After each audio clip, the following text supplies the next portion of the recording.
رب اشرح لی صدری ویسر لی امری واحلل عقدۃ من لسانی یفقہوا قولی آمین یا رب العالمین۔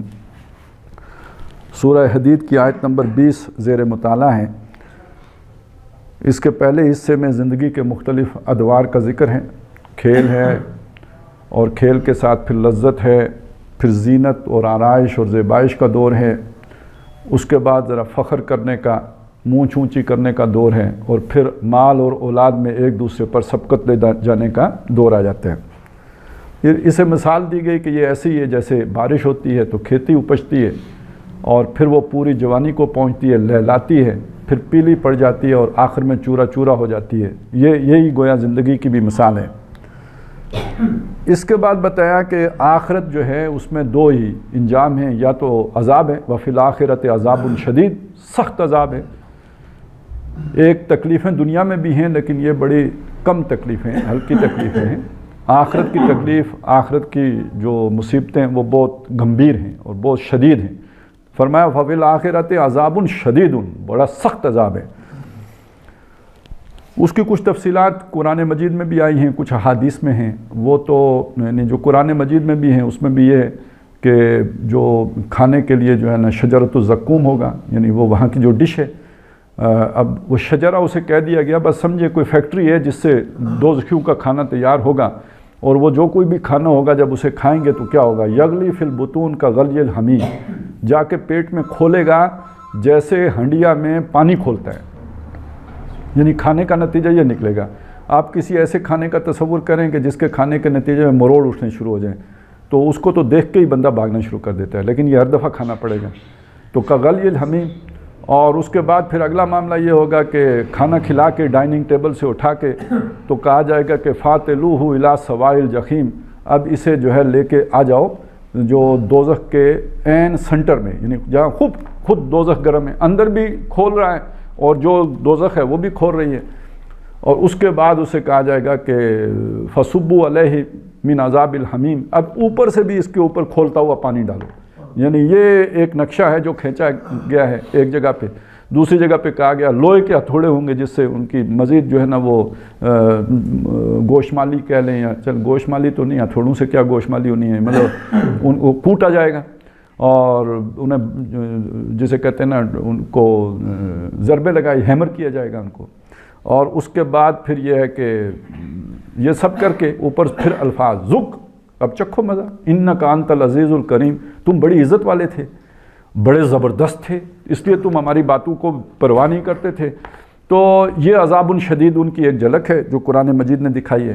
احادیث میں تو خیر وہ پڑھ کے تو رونگٹے ہی کھڑے ہو جاتے ہیں، یعنی وہ پڑھنے کے بعد شاید آدمی کے لیے جو ہے نا اگر اس پہ یقین بھی اس کا بن جائے تو یعنی پھر چند دنوں کے لیے جو ہے اس کو زندگی بالکل ہی بیکار ایک شے نظر آنا شروع ہو جاتی ہے، جو تفصیلات احادیث میں آئی ہیں۔ تو اس عذاب شدید ان کی ایک جھلک ہے جو احادیث اور قرآن میں بیان کی گئی ہے۔ اور دوسری جو انجام ہے وہ مغفرۃ من اللہ، اللہ کی طرف سے بخشش ہے۔ یہ جو بخشش ہے یہ کیا چیز ہے؟ یہ ترجمہ ہم نے کیا بخشش، اصل میں مغفرہ، یہ مغفر کہتے ہیں، یہ بالکل وہی معنی ہے مغفر کا جو ہمارے ہاں آج کل بہت کثیر الاستعمال ایک آئٹم ہے، ہیلمٹ۔ ہیلمٹ کیا شے ہے؟ جو سر کو ڈھانپ لیتی ہے، تو مغفر ڈھانپ لینے والی شے۔ اور بخشش اس کا ہم جو ترجمہ کرتے ہیں، اس کا صحیح ترین ترجمہ جو ہے وہ چودھری شجاعت صاحب کرتے ہیں، مٹی پاؤ۔ یعنی کوئی بھی شے ہے، اس شے کے اوپر آپ مٹی پا کے اس چیز کو ڈھانپ دیتے ہیں، وہ نظر نہیں آتی۔ اس کا یہ مطلب نہیں وہ ختم ہو گئی، چیز اپنی جگہ پہ ہے، آپ نے جو گناہ کیے وہ ہیں، وہ نہیں ختم ہوئے، ان کو اللہ ڈھانپ دے گا، یہ صحیح ترجمہ ہے، ان کو اللہ تعالیٰ ڈھانپ دے گا۔ یہ مغفرت ہے۔ مغفرت کا اصل مطلب یہ ہے کہ اسے بخش دے۔ یہ ہم اس کا اطلاقی معنی کرتے ہیں، جب جس کے وہ ڈھانپ دیے گئے اب وہ نجات بھی پا جائے گا، بخشا بھی جائے گا، تو یہ اس کا اطلاقی معنی۔ اصل لفظی معنی اس کا یہ ہے کہ ان کے گناہوں کو وہ مغفرۃ من اللہ کی طرف سے ڈھانپنا ہوگا۔ یعنی کن کو ڈھانپنا ہوگا؟ گناہوں کو ڈھانپنا ہوگا، عیب ڈھانپنے ہوں گے، جو کمزوریاں ہوں گی ان کو اللہ تعالیٰ ڈھانپ دے گا، مغفرۃ من اللہ۔ اور دوسری چیز ہے وہ رضوان، اور اللہ کی طرف سے جو اللہ کی خوشنودی، اللہ راضی ہو جائے۔ اب یہ اصل میں اس کا تو تصور ہی بندہ کر سکتا ہے نا کہ اور یہ خیر وہ لاپرواہ آدمی تو اس کا تصور نہیں کر سکتا، لیکن وہ آدمی جس کو پرواہ ہوتی ہے وہ سوچے کہ اسے کسی نے کوئی جاب اسائن کی تھی، کوئی کام اسے سونپا تھا، اور اس کے بعد جب اس نے وہ انجام دے لیا اور اس نے شاباش دی، خوش ہو گیا، وہ خوش ہو، بہترین، تم نے بہت اچھا کام کیا ہے، تو اس سے کام کرنے والے کو کتنی خوشی ہوگی کہ جو کام میں نے کیا تھا وہ میں نے بھرپور طور پر کر دیا، اور جو مجھے سونپا گیا تھا وہ اس پہ راضی ہو گئے۔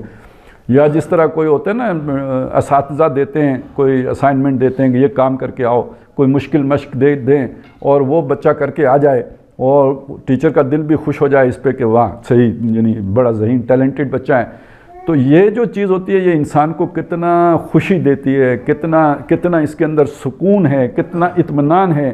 یہ رضوان اصل میں یہ اس پورے تصور پر اس کا اطلاق ہوتا ہے۔ اللہ ان سے راضی ہو جائے گا، مطلب خوش ہو جائے گا کہ یہ میرے وہ بندے ہیں کہ جو مجھے چیلنج کیا تھا شیطان نے، اس کا یعنی صحیح معنوں میں انہوں نے اس کا جو ہے نا وہ اس چیلنج پر پورے اترے، تو اللہ ان سے راضی ہو جائے گا، اللہ کی خوشنودی انہیں حاصل ہو جائے گی اور وہ اللہ کی رضا کے حقدار ہو جائیں گے۔ تھوڑی سی اس میں ایک بات عرض کر دوں پھر آگے چلتے ہیں، وہ یہ ہے کہ یہ رضا اس کی اتنی اہمیت ہے کہ انسان کا عمل ہونا تو اللہ کی رضائی کے لیے چاہیے، اللہ کی خوشنودی کے لیے چاہیے، اللہ راضی ہو جائے، ہر عمل اللہ کی خوشنودی کی خاطر ہونا چاہیے۔ لیکن ایک اور تصور بھی ہے، تقویٰ کا تصور۔ تقویٰ کا تصور کیا ہے؟ اس میں اللہ کی ڈر کی بات ہے۔ تقویٰ کے تصور میں اللہ کی ڈر کی بات ہے، اور رضا کے تصور میں اللہ کی خوشنودی کی بات ہے۔ بعض لوگ اس میں امبیلنس کر دیتے ہیں، وہ رضا کو پیش نظر ہی نہیں رکھتے، وہ ڈر کے پہلو کو غالب کر لیتے ہیں اپنے اوپر۔ بعض الٹ کرتے ہیں، وہ ڈر کے پہلو کو نکال دیتے ہیں اور رضا کا پہلو غالب کر لیتے ہیں۔ قرآن مجید نے دونوں کو ساتھ رکھا ہے۔ تقویٰ کا ذکر قرآن نے کتنا، تقریباً ہر صفحے پہ 2 دفعہ 3 دفعہ، بعض آیات میں 2 دفعہ تقویٰ کا ذکر آ جاتا ہے، یعنی اتنا رضا کا ذکر نہیں کیا جتنا تقویٰ کا ذکر کیا ہے، اور اس کی اتنی اہمیت بیان کی۔ ہمارے ہاں تو کچھ اور بھی باتیں مشہور ہو گئیں اور بڑی بڑی شخصیات کی طرف مشہور ہو گئیں، ان کی طرف منسوب کر دی گئیں کہ میں اللہ کے عذاب کی خاطر اگر اللہ کی عبادت کروں تو بے شک دوزخ میں ڈال دیا جاؤں، یعنی میں اللہ سے ڈرتا نہیں ہوں، اللہ کے عذاب سے نہیں ڈرتا ہوں، میں تو اللہ کی خوشنودی، اللہ کی محبت میں اللہ کی عبادت کر رہا ہوں۔ اچھی بات ہے، لیکن یہ دعویٰ کوئی نہیں کر سکتا کہ میں اللہ کے عذاب سے نہیں ڈرتا، ٹھیک ہے نا؟ یہ جو مغفرت ہے یہ ڈر کے جنم، اس کا مطلب غلطی تو ہوئی، جب غلطی ہوئی تو اس سے تو کسی کو مفر نہیں ہے غلطی سے، تو پھر آپ بچ کیسے سکتے ہیں جب تک کہ اسے ڈھانپا نہ جائے؟ اور یہ جب احادیث موجود ہیں کہ کوئی بھی شخص محض اپنے عمل کے بل بوتے پر جنت میں نہیں جا سکے گا جب تک کہ اللہ کا فضل بھی اس کے شامل حال نہ ہو جائے، تو اب کون ہے جو نچنت ہو سکتا ہے اللہ کے عذاب سے؟ اور یہ بات قرآن میں بھی آئی ہے، ان عذاب ربک غیر مامون، تیرے رب کا عذاب ایسا نہیں ہے کہ جس سے کوئی بے فکر ہو جائے۔ تو نیکی کے نام پر بھی یہ بات نہیں کہی جا سکتی کہ میں جو ہے نا کوئی یہ نیکی کا کام صرف اللہ کی رضا کے لیے کر رہا ہوں اور مجھے اللہ کے عذاب کی کوئی فکر نہیں ہے۔ نہیں، اللہ کی پکڑ سے یہ میرا جو ہے نا وہ اس سے اللہ راضی ہو جائے تاکہ اس کی گرفت سے میں بچوں۔ یہ میرا جو بھی کوئی صدقہ خیرات ہے، وہ جو غلط کوتاہیاں ہیں ان کو ڈھانپ لے، کفارہ ہوتا ہے نا، صدقہ خیرات بھی ایک طرح کا کفارہ ہے، بلکہ یہ کہ کفارہ تو اس طرح بھی آ جاتے ہیں نا، جو مصیبتیں آتی ہیں وہ بھی کفارہ بن جاتی ہیں، اس کا آگے ذکر آ جائے گا، ابھی ہم نے اس کا کرنا ہے۔ تو یہ سمجھ لیجئے کہ یہ رضوان کا تعلق، بلکہ چلیں یوں سمجھ لیجئے، ایک ہے ایمان بالرسالت۔ ایمان بالرسالت کا تعلق تو ہدایت سے ہے، یعنی وہ رستہ اتباع کرنی ہے محمد الرسول اللہ کی، اس کے تابع ہو کے چلنا ہے، وہ تو یہ بات ہو گئی، قانونی حیثیت ہوگی اس کی۔ لیکن یہ کہ موٹیویشن آپ کو جو ملتی ہے کسی کام کے لیے، جیسے انجن کی طاقت ہوتی ہے، ایکسیلیٹر جیسے ہوتا ہے، جو آپ کو پش کرے کسی کام کے لیے، تحریک دے کسی کام کے لیے، وہ یا ایمان باللہ بنتا ہے یا ایمان بالآخرت بنتی ہے، یہ دونوں ہونے چاہیے ساتھ۔ اگر محض ایمان باللہ ہوگا، رضا کی بات ہوگی، تو وہ بندہ مطمئن ہو کے ہو سکتا ہے کہ وہ شریعت کی تابعداری نہ کرے۔ کتنے لوگ ہیں جو یہ کہتے ہیں بس عقیدہ کافی ہے، اور آپ نے اگر توحید عقیدے کی سطح پر پوری کر لی تو عمل کی گویا وہ بے فکر، بلکہ ہو سکتا ہے وہ نمازیں بھی صبح کی فجر کی اٹھ کی 10 بجے پڑھیں اپنی مرضی سے، انہیں کوئی پرواہ نہیں ہوتی کہ بھائی کوئی اٹھ کے نماز بھی پڑھنی ہے۔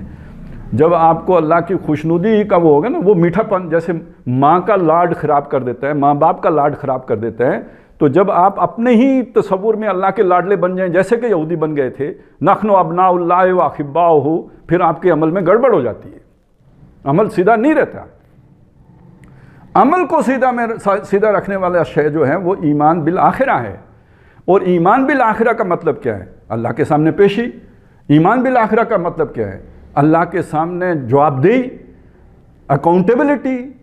یہ وہ شے ہیں کہ جب آپ کو یہ احساس ہو کہ میں یہ کام کا جواب دوں گا جا کے، یہ تقویٰ کو پیدا کرتا ہے. خوف کا مطلب یہ ہے اصل میں محاسبہ، اللہ کے سامنے پیشی.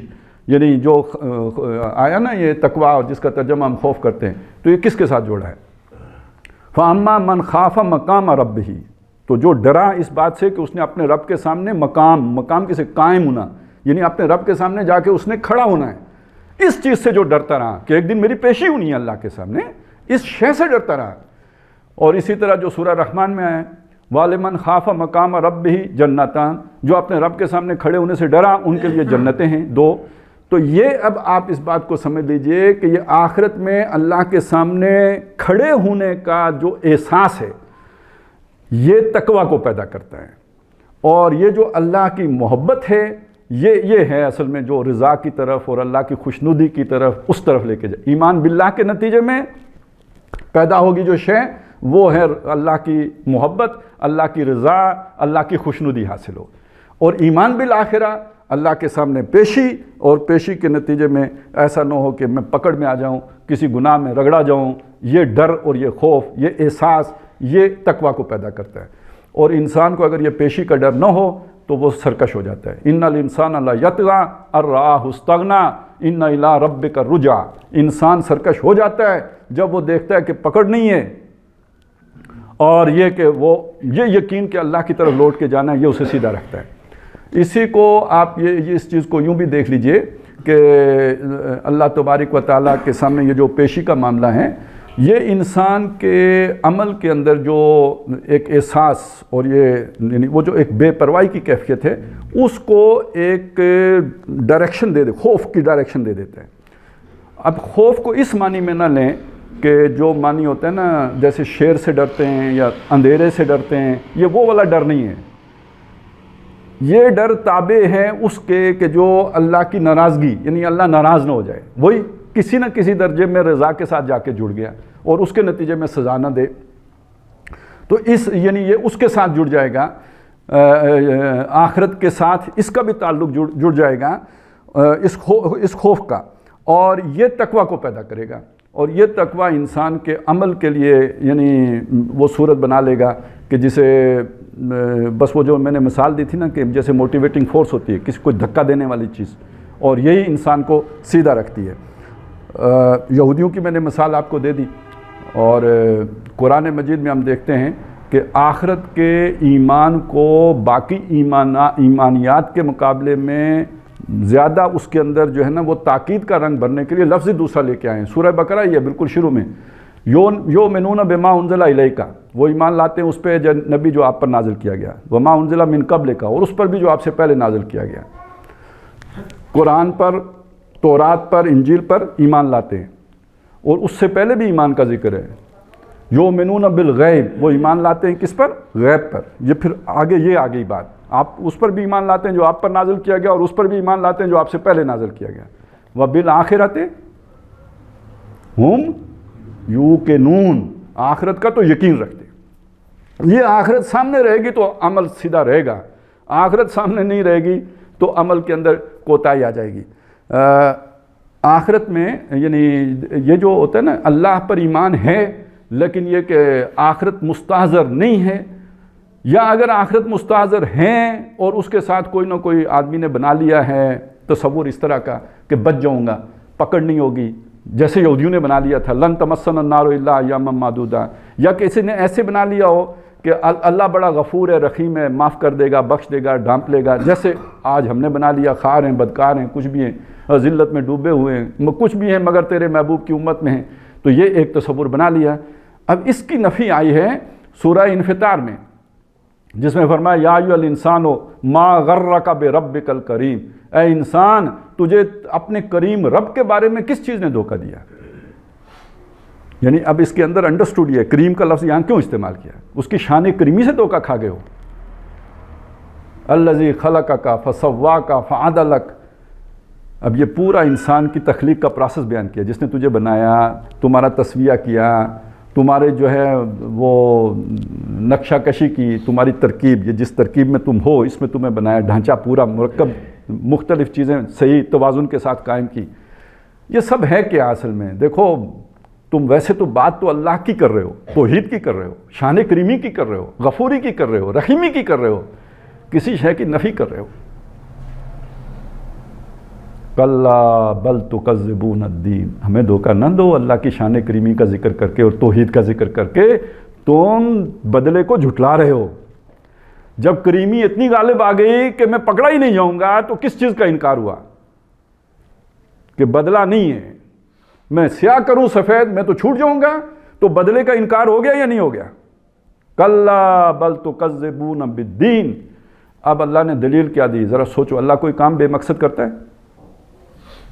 اور کتنا بڑا اہتمام ہے. وَإِنَّ عَلَيْكُمْ لَحَافِظِينَ كِرَامًا كَاتِبِينَ يَعْلَمُونَ مَا تَفْعَلُونَ. تمہارے اوپر اس نے 2 معین کیے ہوئے ہیں، وہ بڑی عزت والے ہیں. عام یہ نہیں ہے کہ کوئی سپاہی پکڑ کے لگا دیے. کرامن اکرام سے بنا ہے، یعنی بڑے جو برگزیدہ ہیں وہ.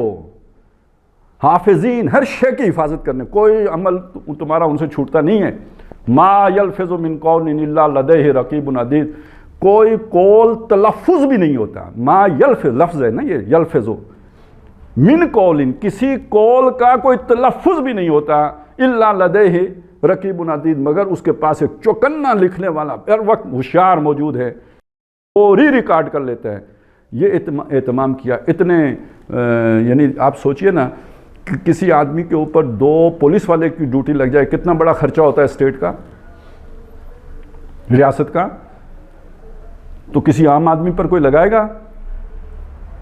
یا تو اس پہ لگائے گا جو بہت ہی قیمتی آدمی ہوگا، ٹھیک ہے، جو کوئی وزیر شزیر ہوگا اس کے اوپر کوئی پیرے لگیں گے، یا پھر اس پر لگیں گے کہ جو کوئی دشمن ہوگا اور چھپا ہوا ہوگا، مطلب جس پر شک پڑ گیا ہوگا، مشکوک آدمی، اس کے اوپر لگے گا. اور وہ زیادہ عرصہ تک نہیں لگے گا، اسے کہیں کنارے لگانا ہوتا ہے، یا تو فیصلہ کرنا ہوتا ہے کہ ہمارا شک غلط تھا، یا یہ کہ ثبوت تک پہنچ کے کلبھوشن صاحب کو پکڑا جاتا ہے، پھر اس کے بعد یہی ہوگا. اس سے زیادہ تو نہیں ہوتا. یہاں مستقل ہر آدمی پر اللہ نے 2 فرشتے لگا دیے، اور عام فرشتے نہیں، کرامن کاتبین لگا دیے. سوچو ایویں لگا دیے. یہ تو تم سب کو کھو کھاتے کر دیا نا پھر، جب تم نے کہا کہ بدلہ ہی نہیں ہوگا. اللہ کریم ہے، اگر کریم ہی ہے تو یہ کام کیوں کیا ہے؟ ان علیکم لحافظین کرامن کاتبین.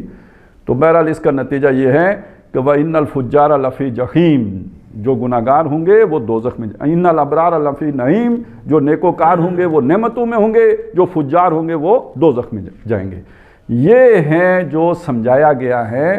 محض رضا کی بات نہیں ہے، بلکہ یہ کہ تقوی کی بات بھی ہے. دونوں اعتدال کے ساتھ ہوں گے تو انسان کا جو کردار ہوگا وہ توازن اور اعتدال میں رہے گا. اور اگر ایک کی طرف جھک جائے گا تو پھر مستیاں آ جاتی ہیں. یہ پھر لوگ کہیں گے ہم پر شریعت ساکت ہو گئی، ہم سے اللہ راضی ہو گیا، ہماری نماز تو مدینے میں ہو گئی. یہ یہیں سے تو خرابیاں پیدا ہوتی ہیں نا. اور ہم بخشے بخشائیں، نحن ابناء اللہ و احباؤ، ہم چہیتے ہم لاڈلے. تو یہ ساری بات اس سے، یہ تقوی اور رضا دونوں پیش نظر رہیں. تو آخرت میں یا تو اللہ کی طرف سے رضا ہوگی، یا یہ کہ اس کی رضا اور بخشش ہوگی، یا عذاب سخت ہوگا. اس میں کوئی شک نہیں ہے کہ اللہ کی یہ جو رضا ہے اور آخرت کے یہ جو بخشش ہے، یہ دنیا کی ہر کامیابی سے بڑا انعام ہے. اس سے بڑا انعام انسان پر کوئی اور ہو نہیں سکتا. فضلا من اللہ بھی سے کہا گیا، رحمتا من اللہ بھی کہا گیا، ذالک الفوز العظیم بھی کہا گیا. یہاں تک بھی کہا گیا کہ دنیا میں اگر دین بھی قائم ہونا، جن لوگوں کے ہاتھوں دین قائم ہوتا ہے، کتنا بڑا کام ہے. انقلاب کوئی چھوٹی سی بات نہیں ہوتی. دنیا میں کتنے انقلاب آئے، اور انقلاب اگر دین کا انقلاب ہو، اسلام غالب ہو جائے، تو جن لوگوں نے وہ محنت کی ہوگی کتنی بڑی محنت ہے. لیکن آخرت کی اس کامیابی کے مقابلے میں کہا یہ بھی ہیچ ہے، کمتر ہے. وَأُخْرَىٰ تُحِبُّونَهَا، تم اس سے بہت محبت کرتے ہو، اللہ کے ہاں سیکنڈری ہے. نصر من اللہ، کہ اللہ کی مدد آ جائے، وَفَتْحٌ قریب، امریکہ پر، روس پر، ہر ایک پر تمہیں فتح حاصل ہو جائے، تمہارا ہی ڈنکا بج جائے، تمہیں غلبہ حاصل ہو جائے، مودی شودی سب ختم ہو جائیں اور تم غالب ہو جاؤ. یہ اس آخرت کی کامیابی کے مقابلے میں ہلکی بات ہے، کمتر بات ہے. وَأُخْرَىٰ تُحِبُّونَهَا نَصْرٌ مِّنَ اللَّهِ وَفَتْحٌ قَرِيب. اور وہ جو وبشر المومنین، جو اللہ کے لیے، اللہ کی رضا کے لیے اور آخرت کے بدلے کے لیے جو محنت کریں گے ان کو خوشخبری دے دیجیے۔ اب آخری جو اس حصہ ہے اس آیہ مبارکہ کا، یہ بہت اہم ہے اور یہ بہت کثرت سے استعمال بھی ہوتا ہے، لیکن یہ کہ آج ذرا تھوڑا سا اس پر ہم تھوڑی تفصیل سے بات کر لیتے ہیں۔ فرمایا وَمَا الْحَيَاةُ الدُّنْيَا إِلَّا مَتَاعُ الْغُرُورِ، اور دنیا کی زندگی نہیں ہے مگر دھوکے کا سامان ہے۔ متاع کا ترجمہ میں نے سامان کیا، ابھی میں اس کی وضاحت کر دوں گا۔ اس میں حیات زندگی اور دنیا قریب کی زندگی، دنیا اصل میں یہ استعمال ہوتا ہے، ادنا کی مؤنث ہے۔ آپ نے عورتوں کے نام سنے ہوں گے نا، کبرا، سغرا ہوتے ہیں نا نام، تو یہ مؤنث نام ہے۔ ان کا مذکر کیا ہوتا ہے؟ کبرا کا مذکر اکبر ہوتا ہے، اور سغرا کا جو ہے مذکر کیا ہوگا؟ اصغر، ٹھیک ہے نا؟ تو اسی پر اب آپ سوچیں کہ جو ادنا ہے، ادنا تو اس کا وہ مذکر ہے، اور اس کا جو مؤنث ہے وہ بنتا ہے دنیا۔ اور یہ ہوتا ہے نا، جب من کے ساتھ آتا ہے تو یہ کمپیریزن کے طور پر ہوتے ہیں، اور جب اکیلا آتا ہے نا تو یہ سپرلیٹیو ڈگری بن کے آ جاتے ہیں۔ آپ کہتے ہیں کہ فلانا اکبر و من فلانا، اس کا مطلب یہ اس سے بڑا ہے، یہ کمپیریزن ہو گیا ہے۔ لیکن جب آپ اللہ اکبر کہتے ہیں تو سب سے بڑا کہتے ہیں نا، کیوں کہتے ہیں؟ کوئی مقابلے میں من کے ساتھ کچھ نہیں آیا، تو اب یہ سپرلیٹیو ہو گیا ہے۔ لفظ وہی ہوتا ہے لیکن اس میں وہ آ جاتی ہے جو یعنی فضیلت آ جاتی ہے، سب سے بڑا ہونا اس کا آ جاتا ہے۔ اب اس کے ساتھ آپ جوڑیے، یعنی اب کبرا کون ہوگی؟ اگر وہی حیثیت عورت کی ہوگی تو اکبر نہیں آئے گا، کیا آئے گا؟ کبرا آئے گا۔ تو ادنا کسے کہتے ہیں ہم؟ اصل میں یہ سمجھانا چاہ رہا تھا، ادنا کسے کہتے ہیں؟ گھٹیا کو کہتے ہیں۔ اور پھر اس کا مطلب دنیا کا کیا مطلب ہوگا؟ ویسے ابھی مجھے خیال آیا، گھٹیا کس کو کہتے ہیں؟ نہیں پتا ہوگا۔ گھٹیا کہتے ہیں، دیکھیں اب یہ آپ کو نہیں، ویسے میں تھوڑا سا مثال دینی پڑے گی۔ بکری کا بچہ، بھینس کا بچہ، گائے کا بچہ، سب کو ایک کہتے ہیں؟ نہیں، بھینس کا بچہ کٹا ہوتا ہے نا، بکری کا بچہ بگروٹی بگروٹا، ٹھیک ہے جی، اور گائے کا بچہ بچڑا، ٹھیک ہے جی۔ تو یہ جو گھٹیا ہے نا، یہ بھی کسی کے بچے کو کہتے ہیں۔ اونٹ کے بچے کو عربی میں نتیجہ کہتے ہیں۔ آپ کو پتہ ہے گھٹیا کس کے بچے کو کہتے ہیں؟ اگر آپ کو پتہ لگ جائے نا، جیسے الو کا پٹھا ہوتا ہے، الو کے بچے کو الو کا بچہ نہیں کہتے، الو کا پٹھا کہتے ہیں۔ اسی طرح یہ گھٹیا بھی کسی کے بچے کو کہتے ہیں۔ پتہ لگ جائے تو پھر نہیں کہیں گے آپ کسی کو، یہ سور کو بچے خنزیر کا بچہ ہوتا ہے گھٹیا، ٹھیک ہے نہیں؟ اس سے جیسے ہمارے ہاں کسی مطلب وہ مختلف اس طرح جو نام رکھ دیتے ہیں، بارلا، تو بارلا بھی تو اسی کو کہتے ہیں نا۔ تو یہ گھٹیا اصل میں اس کا نام ہے۔ تو ادنا اور دنیا، اب ہم نے اس کا ترجمہ گھٹیا کر دیا، لیکن یہ سمجھ یہ لیجئے کہ ادنا اور دنیا کا لفظی معنی یہ نہیں ہے، گھٹیا معنی نہیں ہے اس کا۔ ادنا اس شے کو کہتے ہیں جو قریب ہو، نزدیک ہو۔ اس کا جو متضاد لفظ ہے وہ ہے اقصا یا قصویٰ۔ دنیا کے مقابلے میں قصویٰ ہوگا اور ادنا کے مقابلے میں اقصا ہوگا۔ تو مسجد اقصا وہ مسجد جو دور والی ہے۔ سبحان الذی اسریٰ بعبدہ من المسجد الحرام الی المسجد الاقصی، دور والی مسجد میں لے گیا۔ تو نزدیک والی مسجد کون سی ہو گئی؟ وہ جو یہ مسجد حرام ہے، یہ ادنا اس معنی، یہ گھٹیا معنی نہیں ہے ہوا، یہ اصل میں اس معنی میں کہ جو نزدیک ہے۔ اس معنی میں سورہ انفال میں یہ ہوا ہے نا، وَكُنْتُمْ فِي کیا جی ادوۃ الدنیا، تم نزدیک والے ٹیلے پہ تھے۔ یہ تو اب یہ ادوۃ الدنیا کون سا، یعنی نزدیک کہاں سے؟ جو مدینے سے ٹیلا نزدیک تھا تم اس کے پاس تھے، اور وہ قصویٰ میں دور والے ٹیلے پر تھے۔ اب یہ کلیئر ہو گیا۔ تو یہ دنیا کا لفظ اصل میں قصویٰ کے مقابلے میں استعمال ہوتا ہے۔ قصویٰ کون ہے؟ جیسے مسجد اقصی وہ دور والی مسجد، تو دنیا نزدیک والی جگہ اور قصویٰ دور والی جگہ، یعنی آخرت۔ اب کلیئر ہو گیا، دنیا اس شے کو کہتے ہیں۔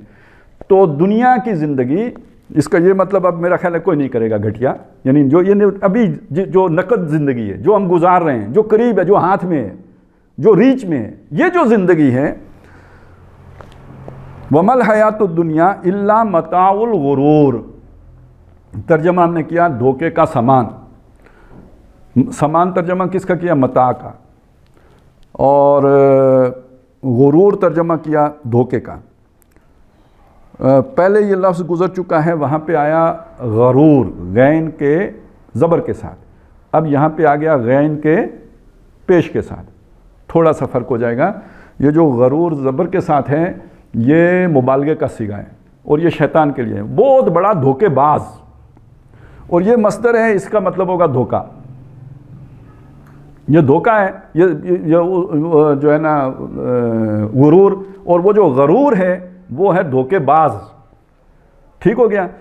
تو ہمارے ہاں غرر بھی کہتے ہیں ایک لفظ جس میں شک و شبہ ہو، یعنی دھوکا لگ رہا ہو، یعنی کچھ کنفیوژن ہو کہ یہ چیز جو ہے نا حلال ہے یا حرام ہے، تو اس میں غرر ہو گیا، یعنی اب یہ شک و شبے والی شے ہو گئی. تو اس کو اب سمجھ لیجئے کہ اچھا یہ ایک لفظ استعمال ہوتا ہے، اسے بڑا غرہ ہے، یہ بھی اسی سے بنا ہوا لفظ ہے، اسے بڑا غرہ ہے، مطلب یہ کہ وہ کسی دھوکے میں ہے. غرہ ہے وہ کسی دھوکے میں مبتلا ہے. ایک لفظ ہم استعمال کرتے ہیں مغرور،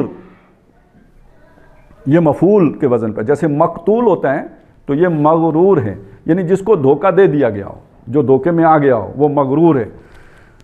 تو اب اس غرور کے ساتھ آ گیا جی دنیا، متاع.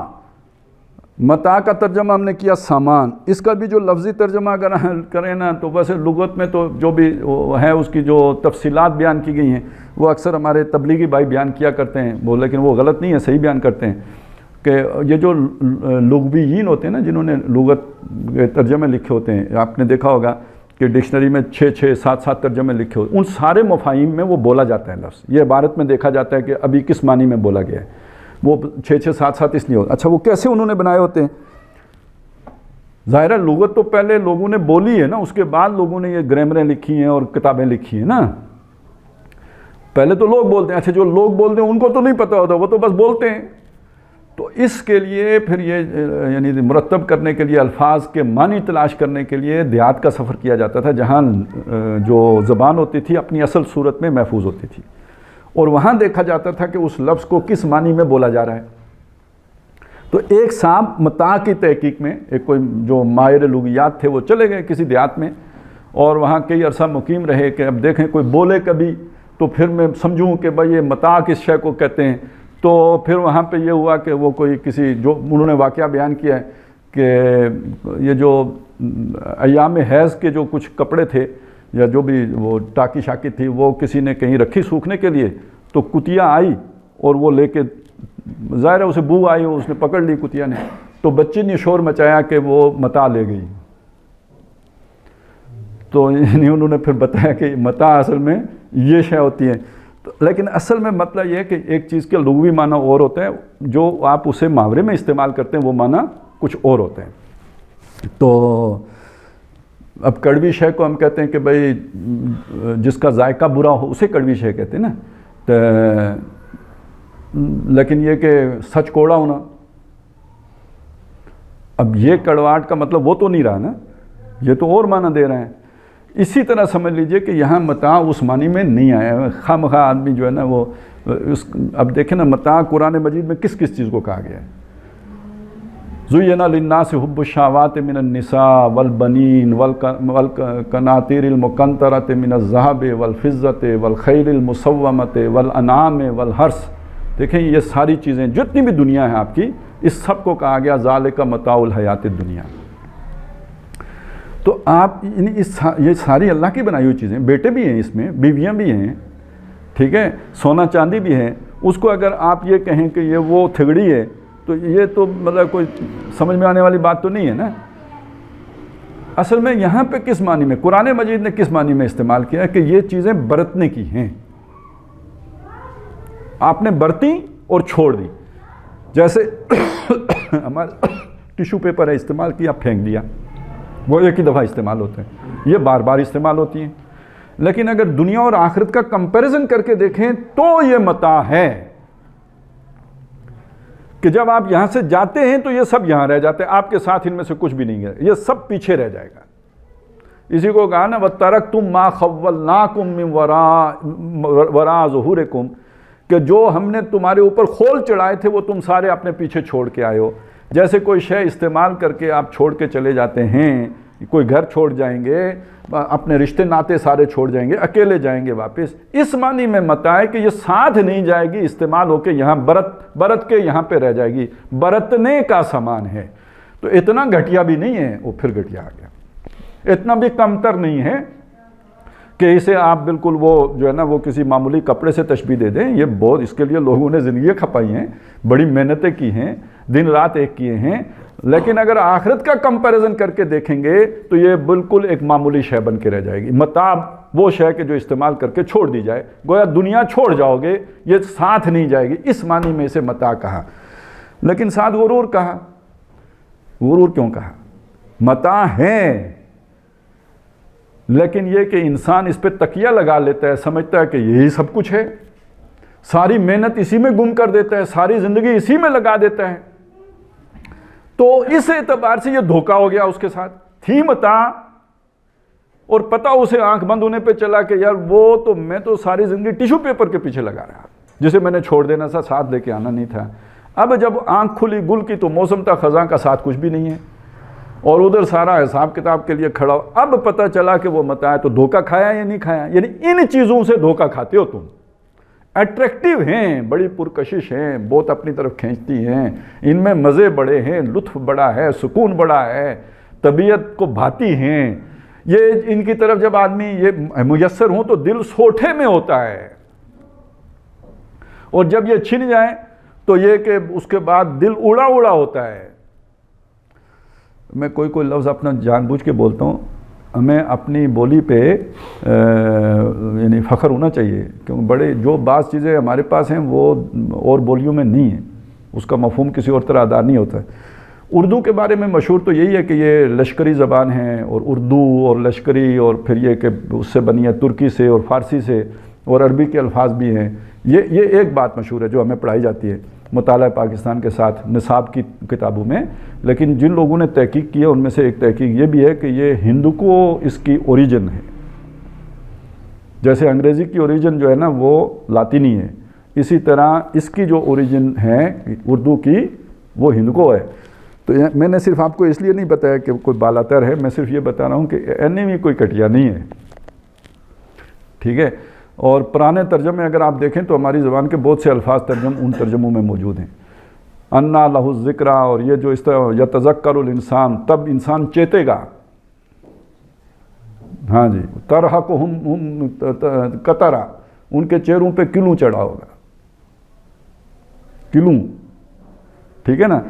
تو بہرحال بہت ساری چیزیں ہیں، میں صرف یہاں سے یہ بتا رہا تھا کہ یہ جو سوٹھے میں ہونا جو ہے نا، اس پہ یہ بات آ گئی، تو دل سکون میں ہوتے ہیں۔ تو لیکن یہ کہ یہ سارا دھوکے کا سامان ہے، یہ کوئی مستقل پاس رہنے والا سامان نہیں ہے۔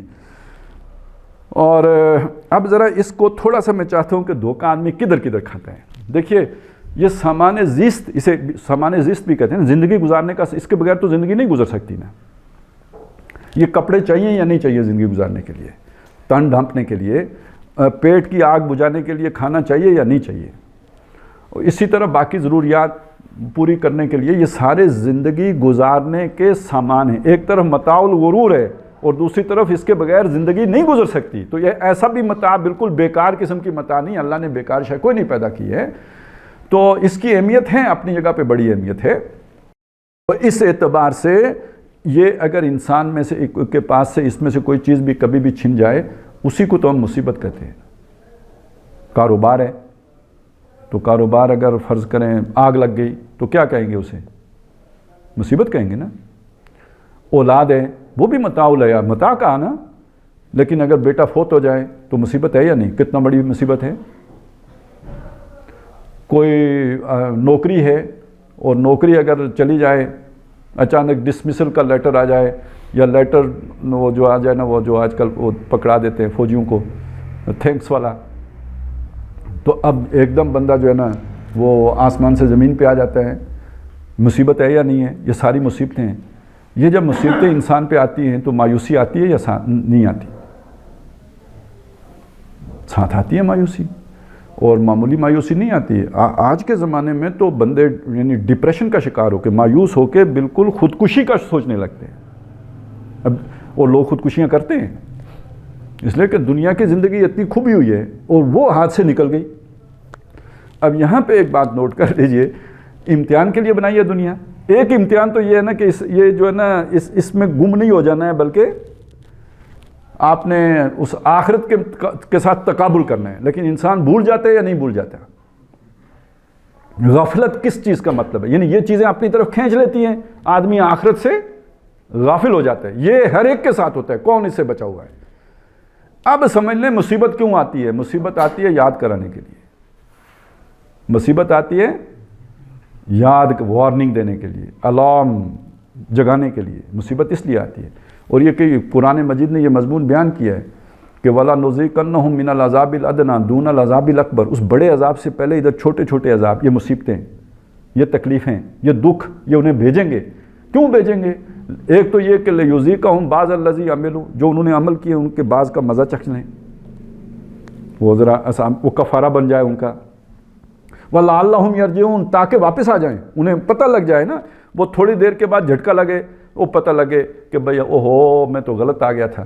اب جب نقصان ہوتا ہے تو آدمی سوچتا ہے یا نہیں سوچتا؟ یہ مجھ پر یہ وبال کیوں آیا، یہ مصیبت کیوں آئی، میں نے کیا غلطی کی تھی؟ پھر اس میں یہ بھی سمجھ آ جاتی ہے کہ یہ غلطی کی تھی، اور یہ بھی سمجھ آ جاتی ہے یار ان چیزوں کے پیچھے تو نہیں جانا تھا نا، غلطی یہ بھی بڑی غلطی ہو گئی، تو وہ واپس آ جاتا ہے۔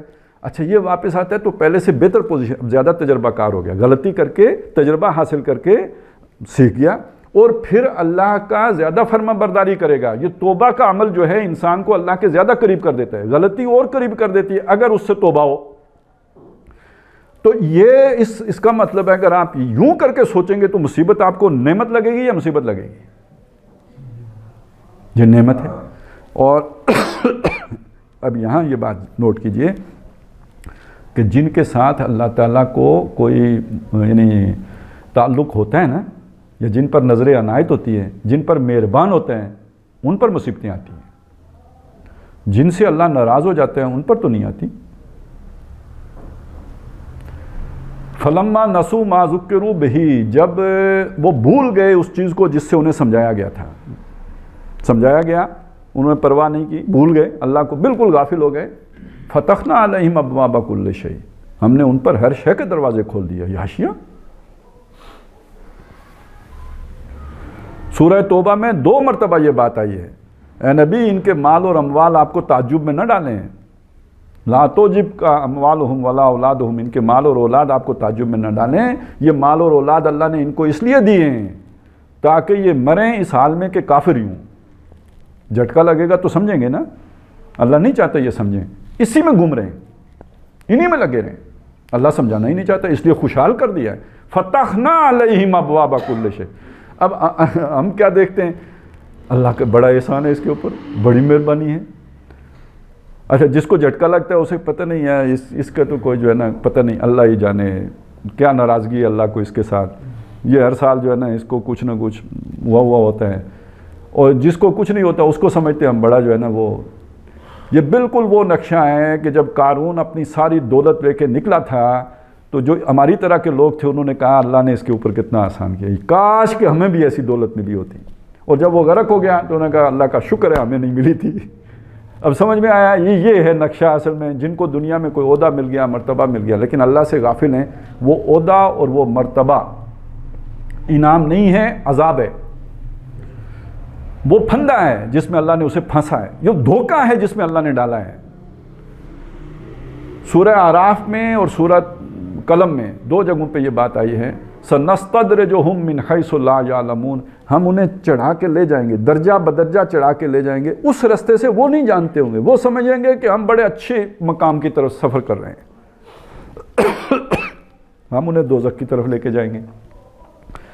اسی کو کہا فَسَنُيَسِّرُهُ لِلْعُسْرَىٰ، وہ جو اسرا ہے مشکل ادھر جانا ہم اس کے لیے آسان کر دیں گے۔ تو کیسے آسان ہوگا؟ کوئی دوزخ کی طرف خود چل کے جاتا ہے؟ یہ دوزخ کا رستہ ہے. یہ جو سہولتیں مل گئیں دنیا میں، آسانیاں مل گئیں، آسائشات مل گئیں، خوشحالی مل گئی، عہدے مل گئے، مرتبے مل گئے، اس طرح کی کوئی جاب مل گئی کہ جس میں لوگوں پر ظلم کرنا ہے. میں سچی بات ہے کل پرسوں سوچ رہا تھا کہ یار کتنا بدقسمت انسان ہے یہ اسحاق ڈار. ایک یہی نہیں، سارے حکمران اللہ کی مخلوق ہے. ایک قسم کے لوگوں کی عیاشیاں برقرار رکھنے کے لیے کہ ان کے دفتروں میں ہیٹر چلتے رہیں، ان کے ایئر کنڈیشن چلتے رہیں، ان کے بچوں کو سہولتیں میسر رہیں، ان کو 300 لیٹر جو ہے نا وہ پیٹرول ملتا رہے، ان کو لمبی لمبی مرسیڈیز کاریں ملتی رہیں. ان عیاشیوں کو برقرار رکھنے کے لیے وہ شخص کے جو دیہڑی میں 800 روپیہ کماتا ہے اس کے اوپر بھی ٹیکس ہے. آپ سوچیں اس آدمی کا جس نے یہ فیصلہ کیا ہے کیا جواب دے گا اللہ کو. حدیث میں تو آتا ہے نا کہ یہ جو ذمہ دار لوگ ہیں، حکمران لوگ ہیں، یہ جب آخرت میں یہ چاہیں گے کہ کاش کہ دنیا میں ہمیں یہ عہدہ ملنے کی بجائے بالوں سے چھت کے ساتھ لٹکا دیا گیا ہوتا، عہدہ نہ ملا ہوتا. آج اس عہدے کے پیچھے ہم کہتے ہیں کوئی وزیر ہمیں ڈرائیوری رکھ لینا تو ہماری ٹور دیکھنے والی ہو جاتی ہے. متاع الغرور کی سمجھ آئی؟ صحیح والی آئی نا؟ یہ ہے متاع الغرور. اب اس پہ کو قیاس کر لیجئے سب پر، پوری زندگی پر. بس اپنا اپنا سٹینڈرڈ ہے، کسی کا وہ ہوگا، کسی کی کوئی چھوٹی سی نوکری ہے، کوئی اتنی سے ہٹی ہے، تو یہ ہر ایک کا اپنا اپنا متاع الغرور ہے. تو وہ پاس ہو تو مطمئن، وہ چھن جائے تو پریشان. تو یہ دنیا کی زندگی کی اصل حقیقت یہ ہے. اور یہ اس کے ساتھ اس چیز کو جوڑ لیجئے کہ جو جن سے اللہ کو کوئی تعلق خاطر ہیں ان کو اللہ تعالیٰ آزمائشوں میں ڈالتا ہے. بلکہ یہ کہ میں چاہ رہا تھا کہ آپ کو وہ بھی بتاؤں. سورۃ الفجر میں یہ نقشہ کھینچا گیا ہے کہ انسان کی آزمائش اللہ تعالیٰ 2 طریقوں سے کرتا ہے. امتحان ہے نا دنیا، تو کیسے امتحان ہوتا ہے؟ فَأَمَّا الْإِنسَانُ إِذَا مَا ابْتَلَاهُ رَبُّهُ فَأَكْرَمَهُ وَنَعَّمَهُ فَيَقُولُ رَبِّي أَكْرَمَنِ.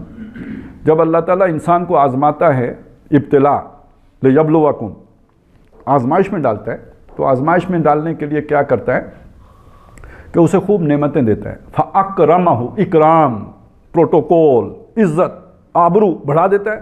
وَنَعَّمَهُ، نعمتیں ہر طرف سے فراوانی ہو گئی. جب یہ ہوتا ہے تو آدمی بہت پھولے نہیں سماتا، اللہ کو مانتا ہے. یہ نہیں کہتا کہ یہ کسی کی جو ہے نا دست شفقت سے ہو گیا ہے اور کسی کی نگاہ کرم ہے یا فلانے کا ہاتھ ہے، نہیں، یا دیوی یا دیوتا، کچھ نہیں، اللہ نے دیا ہے، پکا معاہد ہے. لیکن اس پہ خوش ہوتا ہے، اکرمن ربی اکرمن، میرے رب نے میری عزت کر دی ہے. وَأَمَّا إِذَا مَا ابْتَلَاهُ، وہی رب جب اسے آزماتا ہے، فَقَدَرَ عَلَيْهِ رِزْقَهُ، اس کا رزق اسے ناپ کے دیتا ہے. حساب کتاب کا وہ جو خوشحالی تھی وہ نہیں رہی، بس کوئی نقصان ہو گیا، اب جو ہے نا اسے گن کے مل رہا ہے، بس گزارا ہو رہا ہے، ہینڈ ٹو ماؤتھ کر دیا. فَيَقُولُ رَبِّي أَهَانَنِ، تو وہ کہتا ہے میرے رب نے مجھے بے عزت کر دیا.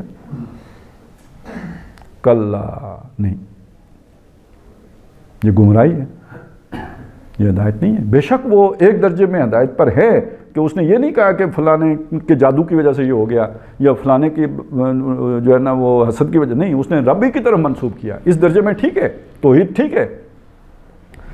لیکن یہ آخرت اور دنیا کا کمپیریزن نہیں ہے. یہ دنیا کی زندگی کا مقصد اسے نہیں معلوم ہے، دنیا کے بارے میں اس کا نقطہ نظر ٹھیک نہیں ہے، اس لیے وہ چیزوں کو غلط زاویے سے دیکھ رہا ہے، غلط طور پہ دیکھ رہا ہے. اس نے یہ سمجھا کہ یہ جو دنیا میں ملا تھا انعام کے لیے، انعام ہے اللہ کا. نہیں، یہ انعام نہیں ہے، آزمائش ہے. اور یہ جو چھینا تھا یہ کوئی نقصان ہو گیا، نہیں، یہ بھی آزمائش ہے. دونوں صورتیں آزمائش کی ہیں. اور اسی میں یہ سوچ لیجئے، دونوں میں سے دیکھیں، آخرت کو سامنے رکھ کر سوچیں تو مشکل آزمائش کون سی ہے؟ آپ سوچئے. وہ آزمائش مشکل ہے کہ جو آئے تو اللہ یاد آ جائے، یا وہ آزمائش مشکل ہے کہ جو آئے تو اللہ کو بندہ بھول جائے؟ کون سے والی میں بھولے گا؟ جب بخار آئے گا تو اللہ کو بھولے گا، یا جب صحت مند ہوگا تو بھولنے کا زیادہ امکان ہے؟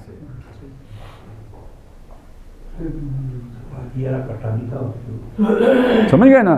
بس اسی پہ جب دولت مند ہوگا تو بھولنے کا زیادہ امکان ہے، یا جب مفلوق الحال ہوگا تو زیادہ بھولنے کا امکان ہے. تو اس اعتبار سے دیکھیں تو خوشحالی کی آزمائش مشکل آزمائش ہے، اور تنگ دستی کی آزمائش یا تکلیف کی آزمائش حل کی آزمائش ہے۔ اب یہاں پہ اس حدیث کو لے آئیں کہ وہ جو جبریل علیہ السلام نے جب دیکھا نا دوزخ کو بھی اور جنت کو بھی، تو واپس جا کے نا تو جو انہوں نے نقشہ کھینچا کہ دوزخ کو دیکھا ہے کہ وہ ڈھانپ دی گئی ہے نعمتوں سے، یعنی دنیا میں جنہیں آسائشیں نعمتیں میسر ہوں گی تو وہ تو یہ سوچنے لگے کہ اب اس سے بچے گا کون۔ جنت کو ڈھانپ دیا گیا تھا مشکلات سے، تکلیفوں سے، تو دنیا میں جنت والوں کو ہی تکلیفیں آتی ہیں، اور جو دوسری طرف ہوتے ہیں ان کو تکلیفیں نہیں آتی، ان پہ نعمتیں آتی ہیں۔ یہ میں نے تھوڑا سا تفصیل سے پتہ ہے کیوں بیان کیا، یہ آج کل کا مسئلہ ہے، آج کل کا سوال ہے۔ 2005 میں زلزلہ آیا تھا تب بھی یہ سوال اٹھا تھا کہ اگر گناہوں کے نتیجے میں زلزلہ آتا ہے تو گناہ تو اشرافیہ کرتی ہے، یہ عوام کیوں مرتے ہیں۔ سیلاب آتا ہے تب بھی یہ سوال اٹھتا ہے۔ اب یہ جو مہنگائی کے بادل آئے ہیں تو اس پہ بھی یہ سوال پھر کھڑا ہو گیا ہے کہ وہ تو عیاشیاں کرتے ہیں، لوگوں کے ساتھ یہ ہوتے ہیں۔ اب میرا خیال ہے کلیئر ہو گیا ہوگا نا کہ جن پر آزمائشیں آتی ہیں، یہ مشکلات آتی ہیں، وہ محبوب ہوتے ہیں، اور جن کو اللہ تباہ کرنا چاہتا ہے آخرت میں، ان کو پھر فلما نسوا ما ذکروا بہ فتحنا علیہم ابواب، انہیں پھر کھلی سہولتیں دے دیتا ہے، وہ بابو سنی گڈی والے ہو جاتے ہیں، ٹھیک ہے نا۔ یہ بس اگر سمجھ میں آ جائے، یہ دنیا کے بارے میں صحیح نقطہ نظر ہے، یہ دنیا کی حقیقت کا صحیح ادراک ہے۔ جس آدمی کو یہ ہو جائے تو اسے پھر ایک اطمینان قلبی حاصل ہو جاتا ہے۔ وہ جو آتا ہے نا الا ان اولیاء اللہ لا خوف علیہم ولا هم یحزنون، جب آپ کا نقطہ نظر یہ بن گیا تو آپ کو جو کل کچھ ہونے والا ہے اس کا کوئی خوف رہے گا، اور جو چھن گیا ہے اس کا کوئی غم رہے گا۔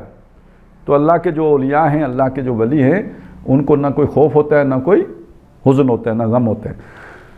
تو یہ ہے زندگی کی حقیقت آخرت کے مقابلے میں، اور آخرت کو آگے سے ہٹا دیں تو ویسے زندگی بڑی قیمتی شے ہے، ویسے اس کی بڑی جو ہے نا اس کے اندر بڑی کشش ہے، بڑی اس کی اہمیت ہے۔ بلکہ ایک اور حدیث، اس پہ بھی ایک مغالطہ تھا، میں اس وقت اس کا بھی ذکر کر دوں، بلکہ واقعہ بھی آپ کو بیان کر دوں۔ کسی زمانے میں پرویز مشرف صاحب ڈاکٹر صاحب کے دروس سنا کرتے تھے، مطلب وہ جو ٹی وی پہ چلتے تھے۔ ایک دفعہ انہوں نے کسی سے ذکر کیا کہ یہ ڈاکٹر اسرار بھی عجیب پاگل آدمی ہے، اپنے کسی دوست سے ذکر کیا۔ انہوں نے کہا کیوں؟ کہتے ہیں ادھر وہ کہہ رہا تھا کہ یہ دو دنیا ہیں، یہ کافر کی جنت ہے اور مسلمان کی جو ہے نا وہ قید خانہ ہے، مومن کا قید خانہ ہے، حالانکہ یہ حدیث ہے، ڈاکٹر صاحب نے بیان بھی حدیث کے طور پر ہی کیا ہوا ہے، لیکن اس کے دماغ کو اس نے اتنا گھما دیا۔ کیوں؟ جو دنیا کو آخرت کے تقابل میں نہیں دیکھے گا، اس کے لیے تو دنیا ہی جنت ہے کہ نہیں جنت؟ آخرت کا تقابل کر کے دیکھیں گے تو کیوں قید خانہ ہے؟ یہ نہیں کہ وہ سمجھتا قید خانہ ہے، اس لیے کہ جسے جنت میں لے کے جانا ہے اسے تو مشکلات سے گزارنا ہے۔ وَلَنَبْلُوَنَّكُمْ بِشَيْءٍ مِّنَ الْخَوْفِ وَالْجُوعِ وَنَقْصٍ مِّنَ الْأَمْوَالِ وَالْأَنفُسِ وَالثَّمَرَاتِ،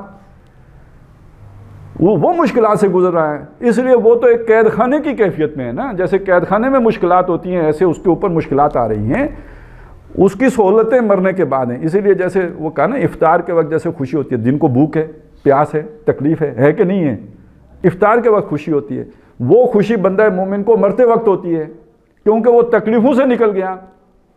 بلکہ ایک اور روایت میں بھی ہے کہ جب کوئی نیک روح مرتی ہے اور علیین میں جاتی ہے اور وہاں جو اس کے رشتہ دار پہلے سے موجود ہوتے ہیں وہ آگے بڑھ کے اس کا استقبال کرتے ہیں، ویلکم کرتے ہیں اسے، اور خوش ہوتے ہیں کہ تمہاری مصیبتوں سے جان چھوٹ گئی۔ یعنی وہ یہاں نقطہ نظر یہ ہوتا ہے جو مر گیا وہ اس پہ افسوس، اور جو ادھر جا چکے ہوئے ہیں آگے، وہ جب ان کا نقطہ نظر جو ہوتا ہے کہ جو آیا اس کو وہ ریسیو کرتے ہیں کہ تمہاری جان چھوٹی، شکر ہے تم جس مصیبت پہ چڑھے ہوئے تھے، جس وبال پر تھے، جس آزمائش میں تھے، اس سے اتر گئے ہو، اب سکون میں آ گئے ہو۔ خیر کو بدو گھر کو آئے، جیسے اپنی ماں کے گود میں آ جاتا ہے تو سکون ہو گیا، اس طرح تم تو گھر آ گئے، لوٹ آئے ہو۔ یہ ہیں اصل میں جو وہ سیناریو کہہ لیں یا جو نقطہ نظر کہہ لیں، اس کے بدلنے سے جو پورا انسان کی سوچ میں تبدیلی آ جاتی ہے۔